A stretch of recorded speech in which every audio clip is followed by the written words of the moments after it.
भारतीय वज़ीर आज़म नरेंद्र मोदी की पीआर टीम आए रोज़ उनकी शख्सियत को देवमालाई बनाने की सरतोड़ कोशिशों में मसरूफ़ दिखाई देती है। कभी मोदी जी बर्फ़पोश पहाड़ों के दामन में आसन जमाए बैठे और कभी साहिल समंदर पर कूड़ा इकट्ठा करते दिखाई देते हैं।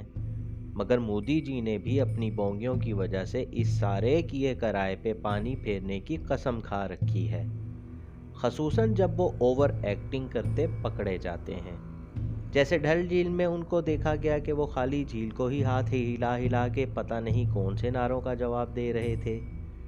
ऐसा ही कुछ मामला अटल टनल के इफ्तिताह के मौके पर भी हुआ था, जब मोदी जी टनल के सायों को ही हाथ हिला हिला के अपना आशीर्वाद देते पाए गए।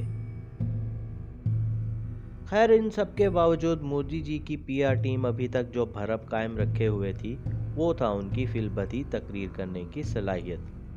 मगर हाय री किस्मत, उसका भांडा भी मोदी जी ने खुद ही फोड़ डाला।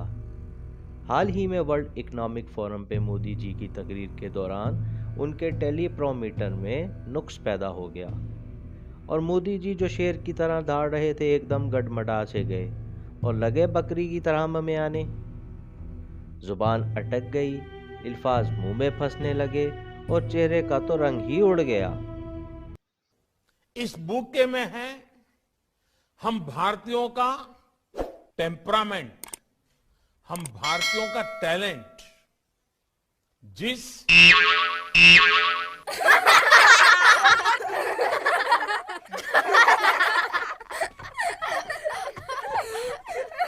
क्लास अब ठीक से सुना रहा है।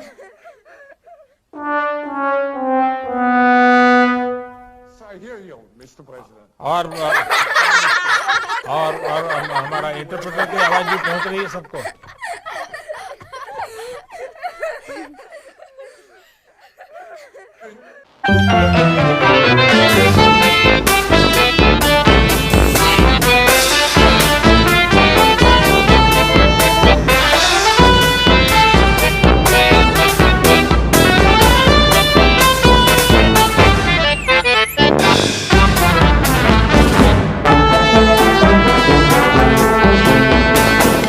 याद रहे कि अपोजिशन रहनुमा राहुल गांधी बहुत पहले ही ये इल्ज़ाम लगा चुके थे कि मोदी जी की ज़ोरदार तकरीरों का राज टेलीप्रोमीटर डिवाइस है, ना कि उनकी अपनी सलाहियत।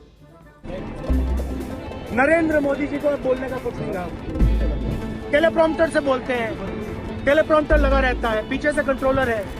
इस वाक़े के बाद सोशल मीडिया पर भी मोदी जी का खूब उड़ा मजाक। एक साहब बोले कि टेलीप्रॉम्प्टर के बगैर मोदी जी इस गूंगे किरदार की मानिंद हैं जो शाहिद कपूर ने एक फिल्म में अदा किया था और सिर्फ एक ही लफ्ज़ बोलता था, चबाट। एक और साहब ने कहा कि ये शख्स शर्मिंदा होने का कोई मौका तो हाथ से जाने ही नहीं देता। एक और साहब ने मोदी जी की तस्वीर लगा के लिखा कि टेलीप्रॉम्प्टर के स्पीकर की शक्ल तो ऐसी होती है। एक और ने तो हद ही कर दी और कहा कि आखिर चाय वाला ही निकला।